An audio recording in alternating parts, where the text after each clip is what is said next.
Hello my dear boys and girls 10th பசங்களா, இன்னைக்கு ஒரு நாள் மட்டுமே நம்ம கையில இருக்கு.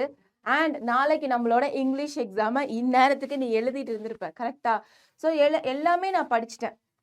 2 மார்க்ஸாக இருக்கட்டும், 5 மார்க்ஸாக இருக்கட்டும், 8 மார்க்ஸாக இருக்கட்டும், அந்த படித்த அந்த விஷயம் இருக்கு இல்லையா, அந்த விஷயத்தை எப்படி டெலிவரி பண்ணலாம், விச் மீன்ஸ் பேப்பர் ப்ரெசன்டேஷன் எப்படி பண்ணலாம். பேப்பர் ப்ரெசன்டேஷனுக்கு ஹேண்ட் ரைட்டிங் முக்கியம்தான், இல்லைன்னு சொல்லலை.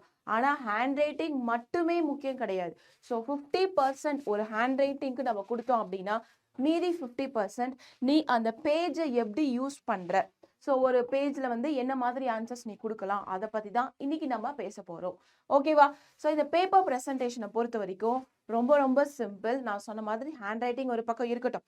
உன் ஹேண்ட் ரைட்டிங் நல்லாவே இல்லைனாலும் சரியா, நான் சுமாராக தான் எழுதுவேன், நான் கொஞ்சம் பெருசாக எழுதுவேன், நான் ரொம்ப ஸ்லாண்டிங்காக எழுதுவேன், அதெல்லாம் இருக்கட்டும், அதை பற்றி கவலைப்படாத. இப்போ அதெல்லாம் நம்மளால எதுவுமே சேஞ்ச் பண்ண முடியாது. ஸோ ஹேண்ட் ரைட்டிங் மட்டும் நீ கான்சென்ட்ரேட் பண்ண அப்படின்னா உனக்கு ஒரு டிப் நான் கொடுப்பேன்.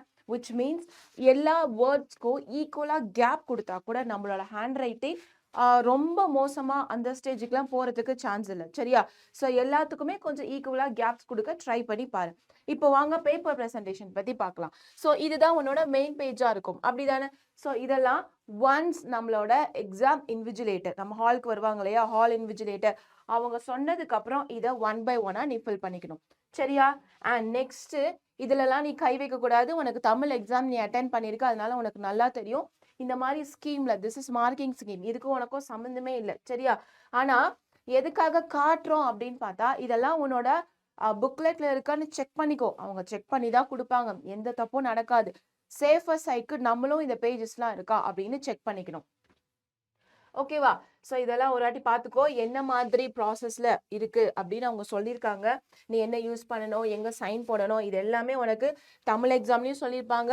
அண்ட் இங்கிலீஷ் எக்ஸாம் மட்டும் இல்லை, எல்லா எக்ஸாமுக்கு நீ முன்னாடி எழுதுறதுக்கு முன்னாடி ஒரு 15 minutes இதுக்கு டைம் அலோகேட் பண்ணுவாங்க, ஓகேவா? அந்த அலோகேஷன் டைமில் மட்டும்தான் நீ இதை ஒர்க் அவுட் பண்ணணும். அதுக்கு முன்னாடி பேப்பர் கொடுத்த உடனே அதில் போய் எழுதுறதெல்லாம் அலௌடட் கிடையாது, சரியா? ஸோ ஃபஸ்ட்டு நம்ம ஃபர்ஸ்ட் பேஜில் என்ன பண்ணலாம் அப்படின்னா, நீ பார்ட் 1 எழுதுவியா? எஸ். ஸோ யாரெல்லாம் பார்ட் 1 பிளான் பண்ணியிருக்கீங்களோ இந்த மாதிரி ட்ரை பண்ணலாம். ஸோ பார்ட் 1 சென்டரில் போட்டுக்கோ, அண்டர்லைன் பண்ணு, ஒரு லைன் விட்டுடு, சரியா? அண்டர்லைன் பண்ணியிருப்ப இல்லையா, அந்த ஒரு லைனை விட்டுட்டு இங்கே கொஸ்டின் நம்பர் எல்லாமே போடணும். ஸோ ரோமன் நம்பர் 1 இருக்கா, போட்டுரு. நெக்ஸ்ட்டு சூஸ் எழுதிக்கோ. ரோமன் நம்பர் 1ல நான் சூஸ் அட்டென்ட் பண்ண போகிறேன், இல்லை அந்த ஃபுல் ஹெட்டிங் வேணும்னாலும் எழுதிக்கோ, தப்பு கிடையாது. இதுக்கப்புறம் இங்கே ரோமன் நம்பர் போட்டிருக்கியா, அப்படியே கீழே 1 2 3 போட்டுட்டோமா? நெக்ஸ்ட் என்ன பண்ணலான்னு பார்த்தா, நீங்கள் ஒரு லைன் போடுவ, ஆல்ரெடி அதை உனக்கு நாங்கள் சொல்லியிருக்கோம், கரெக்டா? ஸோ என்ன மாதிரி லைன்ஸ்லாம் நீ போடுவ? நான் பாரு, நீங்கள் ஒரே லைன் போட்டு எழுதினாலும் ஓகே, அப்படி இல்லை அப்படின்னா இந்த மாதிரி எழுதினாலும் ஓகேடா. ஸோ பார்ட் ஃபர்ஸ்ட் பேப்பர்லேயே நீ என்ன பண்ணணும்னா, உன்னோட அந்த பார்ட் 1 நீ முடிச்சிடணும். அந்த 14 1 மார்க்ஸ் இருக்கு இல்லையா, அந்த 14 1 மார்க்ஸையும் நீ ஃபர்ஸ்ட் பேஜில் கம்ப்ளீட் பண்ணிடு. அதை நெக்ஸ்ட் பேஜுக்கு இந்த ஒரு லைன் விட்டு எழுதுறது, ஒரு லைன் எல்லா கொஸ்டினுக்கும் ஒரு லைன் விட்டு எழுதுறதெல்லாம் தப்பு பண்ணக்கூடாது, சரியா?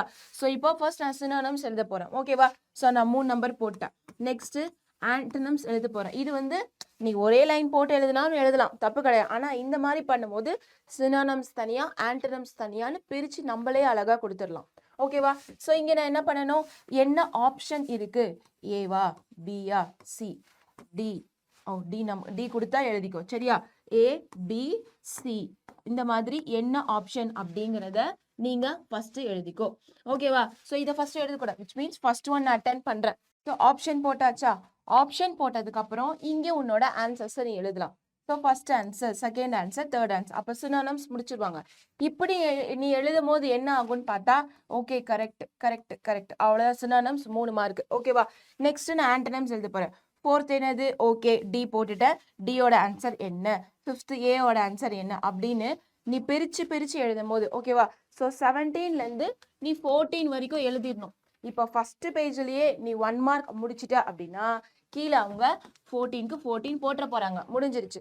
ஸோ இந்த மாதிரி ப்ரெசன்டேஷன் பண்ணா ரொம்ப ரொம்ப அழகாக இருக்கும். ஃபர்ஸ்ட் புரிஞ்சுதா? நெக்ஸ்ட் பார்க்கலாமா? ஸோ நெக்ஸ்ட் நீ என்ன அட்டென்ட் பண்ணுவ, 2 மார்க்ஸ் அட்டென்ட் பண்ணுவ.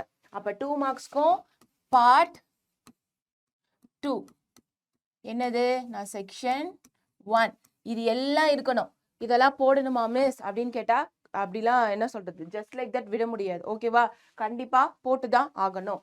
அதுக்கப்புறம் என்ன ஃபர்ஸ்ட் ரோமன் நம்பரா ப்ரோஸ் கொஸ்டின். ஸோ ப்ரோஸ் நான் எழுத போறேன்.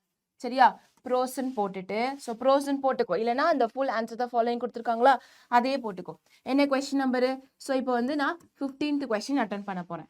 நெக்ஸ்ட் எழுதிட்டு நான் 2 லைனுக்கு எழுதணும். சரியா, எப்பவுமே நமக்கு 2 மார்க்ஸ் என்ன பண்ணுவோம் 2 பாயிண்ட்ஸ் இருக்கணும். சரியா, ஸோ அப்போ நான் கண்டிப்பா எனக்கு ஒரு 2.5 லைன்ஸ் வருமா, நான் அண்டர்லைன் பண்ணி முடிச்சிட்டேன். இம்மீடியட்டா அண்டர்லைன் பண்ணிடு. நான் லாஸ்ட் மினிட்ல பண்ணிக்கிறேன், லாஸ்ட் 10 நிமிஷம் நான் இதுக்காகவே தனியா வச்சிருக்கேன், அதெல்லாம் வேலைக்கு ஆகாது. டக்கு டக்குன்னு எடுத்து எல்லாத்தையும் பண்ணிடு. ஓகேவா, ஸோ நெக்ஸ்ட் நான் 17th கொஸ்டின் அட்டன் பண்றேன். 2 கொஸ்டின் முடிச்சாச்சு, அண்டர்லைன் பண்ணிட்டேன். இந்த மாதிரி நெக்ஸ்ட் பேஜ்ல ஸோ ஃபர்ஸ்ட் பேஜ்ல எப்படி 1 மார்க் ஃபுல்லா கவர் பண்ணோமோ நெக்ஸ்ட் பேஜ்ல எல்லா 2 மார்க்ஸும் நம்ம எழுதிடலாம். ஓகேவா, ஸோ 3 2 மார்க்ஸ் இருக்கா, 3 2 மார்க்ஸும் எழுதிடு. ஈஸியா இருக்கும் இல்லையா? ஸோ கரெக்ஷன் பண்றவங்களுக்கும் ஈஸியா இருக்கும். ஒன்ஸ் நீ லாஸ்டா அந்த பேப்பரை பார்த்து திருப்பி பார்க்கும்போது உனக்கும் ஈஸியா இருக்கும். முடிஞ்சுதா? நெக்ஸ்ட் போலாமா?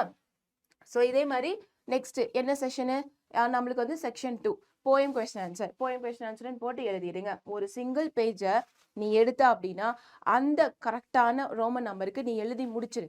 ஓகேவா, ஸோ இது வந்து நான் 2 மார்க்ஸ்க்கு மட்டும்தான் சொல்றேன்.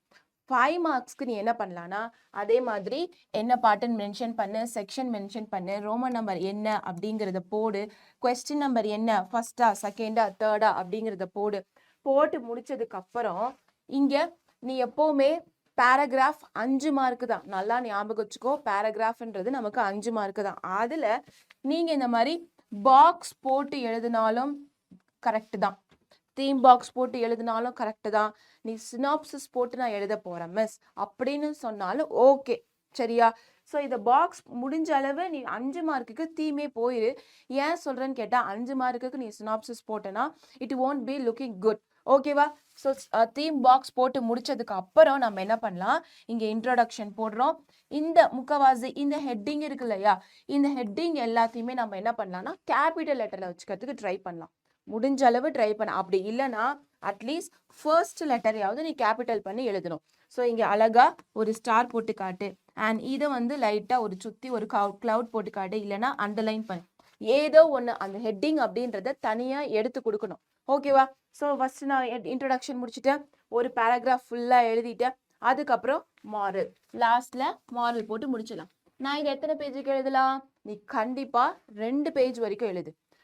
மேக்சிமம் நான் சொல்றேன், நீ ஒரு 1.5 பேஜ்ல முடிச்சா கூட இதுக்கு 5 மார்க் இருக்கு. எப்படின்னு கேட்டா உனக்கு இது ரெண்டுத்துக்கும் சேர்த்து சரியா 1 மார்க் கொடுத்துருவாங்க.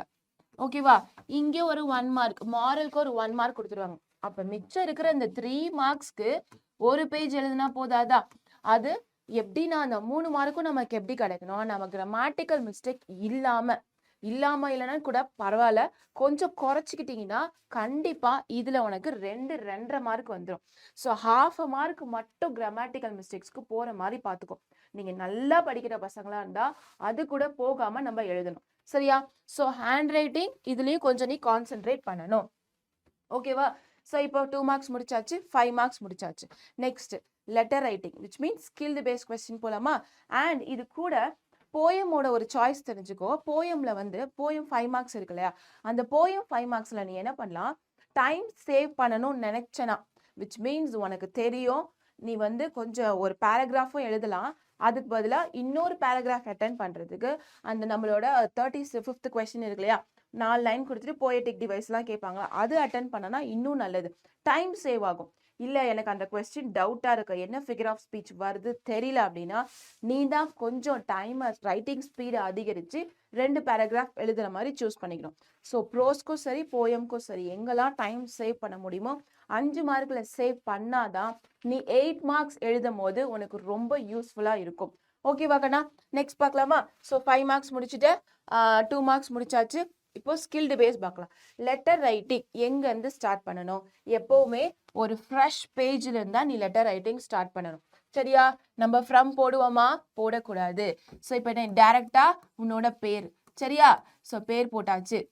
பேருக்கு முன்னாடி என்ன கொஸ்டின் நம்பர் 42வா 43யா 39ஆ எல்லாமே போட்டுக்கோ. ஓகேவா? ஸோ பார்ட் 1 எல்லாம் மென்ஷன் பண்ணிட்டோம். நான் ஃப்ரம் எழுதிட்டேன். நெக்ஸ்ட் ஒரு லைன் விட்டு டேட் எழுதிக்கோ. அதுக்கப்புறம் இன்னொரு லைன் விட்டு டூ என்ன வருமோ த பிரின்சிபலா த ஹெட் மாஸ்டரா எழுதிட்டு அதுக்கப்புறம் நம்ம என்ன பண்ணணும், நம்மளோட ரெஸ்பெக்டட் இல்லைன்னா சப்ஜெக்ட், நீ எது போட்டாலும் போடுறா, அது தப்பு கிடையாது. சரியா? முடிஞ்ச அளவு ரெஸ்பெக்டட் முன்னாடி வைக்க பாரு. உனக்கு ஞாபகம் வரல, நான் வந்து மாற்றி எழுதிட்டேன், மார்க் குறைப்பாங்களா அப்படின்னு கேட்டால் ஒன்றும் குறைக்க மாட்டாங்க, கவலைப்படாத. சரியா? ரெஸ்பெக்டட் போடுங்க. அதுக்கப்புறம் சப்ஜெக்ட் போடு. ஸோ இங்கே கம்மா போடணும், இங்கே டாட் வைக்க போற. தென் என்ன லைன்ஸோ அந்த டிவைஸ் விச் மீன்ஸ் உன்னோட பாடி ஆஃப் த லெட்டர் எழுதிட்டு இங்கே தேங்கிங் யூ இல்லைன்னா தேங்க்யூ யோர்ஸ் ஃபேத்ஃபுல்லி. இது எல்லாமே இந்த லைனை ஒட்டினாப்புல எழுது. அப்படி இல்லை அப்படின்னா ஸ்கேல் எடுத்து இங்க குட்டியா ஒரு லைன் டிரா பண்ணிக்கோ. சரியா? எக்ஸாம் விச் மீன்ஸ் நீ லெட்டர் ரைட்டிங் முடிச்ச கையோட அந்த லைனை அழிச்சிடலாம்.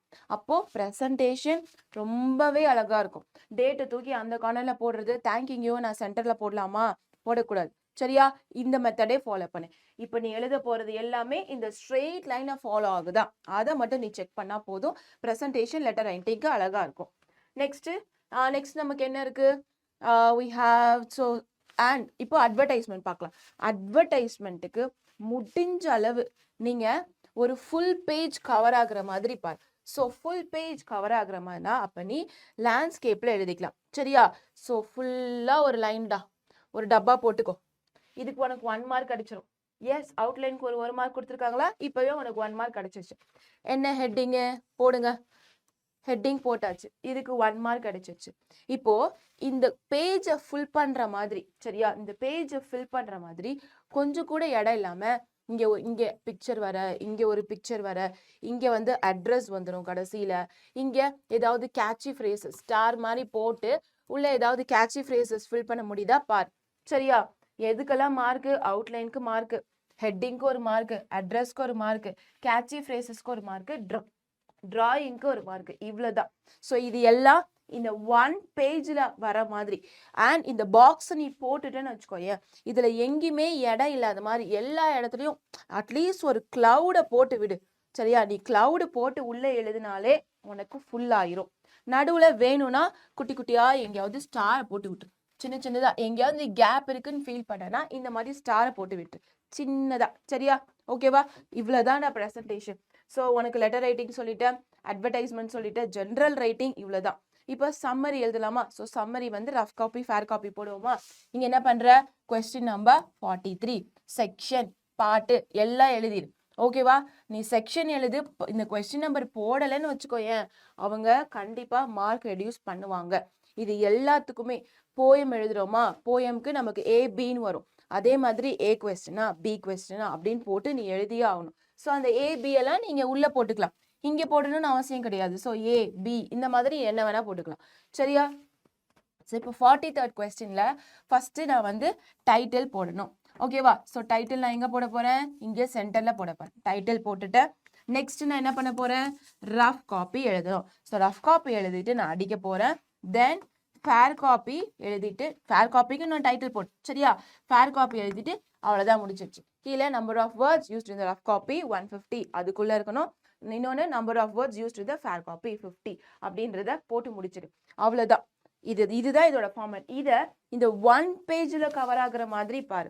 இதில் குறைஞ்சபட்சம் எப்படி ஒரு 20 லைனாவது இருக்கும், அட்லீஸ்ட் 15 லைனாவது இருக்கும். ஸோ அதுக்குள்ள அடங்குற மாதிரி பார்த்துக்கணும். சரியா? இதை தாண்டி போச்சுன்னா அந்த மார்க்குக்கு நீ தேவையில்லாம எழுதுற, இவன் என்னடா வளவலன்னு எழுதி வச்சிருக்கான் அப்படின்னு நினைச்சு கம்மி பண்ணவும் சான்ஸ் இருக்கு. ஓகே? ஸோ நீ ப்ரெசன்டேஷன் எடுத்துக்கிட்டீங்க அப்படின்னா நீ எந்த பேஜ்ல என்ன எழுத போற, எப்படி எழுத போற, அந்த ஒரு பேஜ்லயே அதை முடிச்சிடலாமா அப்படி கால்குலேட் பண்ணி எழுது. நீ கொஸ்டின் மாத்தி எழுதலாம். ஆனா அதே விச் மீன்ஸ் இப்போ நீ ஒரு ரோமன் நம்பர் எடுத்துட்டேன்னு வச்சுக்கோயேன், இப்போ பார்ட் 1 எடுத்துட்ட, பார்ட் 1 நீ மாற்றக்கூடாது. பார்ட் 1 எடுத்து சூஸ் பண்ணனா எல்லாமே ஒரே வரிசையில் இருக்கிற மாதிரி எழுதிடு. ஓகேவா? ஸோ இப்போ நான் வந்து என்னோட ஸ்கில்டு பேஸ் கொஸ்டினுக்கு போகிறேன். 39 கொஸ்டினுக்கு போகிறேன். 39 கொஸ்டினில் நீ 4 ஆன்சர் எழுதுணுமா, அந்த 4 ஆன்சரும் எழுதி முடிச்சுட்டு அடுத்த பாட்டுக்கு போகணும். அந்த 39லயே அந்த 5 மார்க்லேயே நான் 3 அட்டன் பண்ணுவேன், இன்னொன்று கடைசியாக அட்டன் பண்ணிக்கிறேன் அப்படின்னா அது கரெக்ஷன் பண்ணுறவங்களுக்கும் ஸ்ட்ரெஸ் ஆகும், ஃபைனலாக நீயும் எழுத மறந்துடுவ. ஸோ அந்த மாதிரி எழுதக்கூடாது. சரியா? ஒரு பார்ட் அப்படின்னு எடுத்துக்கிட்டோம்னா அதை கம்ப்ளீட்டாக முடிக்கிற மாதிரி பார்த்துக்கணும். ஈச் கொஸ்டின் முடிச்ச உடனே அண்டர்லைன் பண்ணிடு. அதை லாஸ்ட்ல பண்ணலான்னு வச்சுக்காத. எல்லாத்தையும் முடிச்சுட்டு கடைசியா ஒரு வாட்டி எப்படி இருக்கு பேப்பர், எங்கேயாவது ஓவர் ரைட்டிங் பண்ணியிருக்கோமா? நீ ஓவர் ரைட்டிங் பண்றது நாட் அன் இஷ்யூ, பட் ஒரு பென்சில் எடுத்து லைட்டா ஸ்ட்ரைக் அவுட் பண்ணு. ஒன்று இப்படி ஸ்ட்ரைக் அவுட் பண்ணு, இல்லை இப்படி, சரியா? லைட்டா பண்ணு. நீ ஒரு அடி அடிச்சா போதும். அதை போட்டு கிறுக்கி வச்சு கருப்பாக்கி அப்படியெல்லாம் எதுவுமே பண்ணக்கூடாது, சரியா? வேணும்னா இங்கரேசர் எடுத்துட்டு போ, பெலிகன் அது இதெல்லாம் யூஸ் பண்ணாத. பிகாஸ் இந்த பேப்பர் இன்னொரு பேப்பர்ல ஸ்மஜ் ஆகிறதுக்கு சான்சஸ் இருக்கு. ஏன்னா அது புக்லெட் அப்படின்றதுனால ஒண்ணு மேல ஒண்ணு நம்ம வச்சு எழுதிட்டே இருப்போம் இல்லையா? ஸோ அந்த மாதிரி தப்பெல்லாம் எதுவும் பண்ணாத, ஓகேவா? ஸோ வேற ஏதாவது டவுட் இருந்துச்சுன்னா நீங்க எனக்கு கீழே கமெண்ட்ல சொல்லுங்க. நான் உங்களுக்கு என்ன பண்ணலாம், எப்படி ஹெல்ப் பண்ணலாம் அப்படின்னு சொல்றேன். டைம் மேனேஜ்மெண்ட் எப்படி பண்ணலாம் அப்படிங்கிறத உங்களுக்கு நெக்ஸ்ட் நான் அப்லோட் பண்றேன், பாத்துங்க, சரியா? So all the very best. Paper presentation முக்கியம், நம்ம படிக்கிறதும் முக்கியம். படிச்சதை நீ சரியா எக்ஸிக்யூட் பண்றியா அப்படிங்கிறது இந்த பேப்பர் ப்ரெசன்டேஷனை பார்த்தோன்னே நம்ம கரெக்ஷன் பண்ற பர்சனுக்கு தெரிஞ்சிடும், இந்த பையன் நல்லா படிக்கிற பையன் அப்படின்னு, ஓகேவா? ஸோ அந்த மாதிரி அட்டென்ட் பண்ணணும். அட் த சேம் டைம் டைமையும் மேனேஜ் பண்ணணும், ஓகேவா? ஸோ டைம் மேனேஜ்மெண்ட் நெக்ஸ்ட்ல நான் உங்களுக்கு இன்ஃபார்ம் பண்றேன்.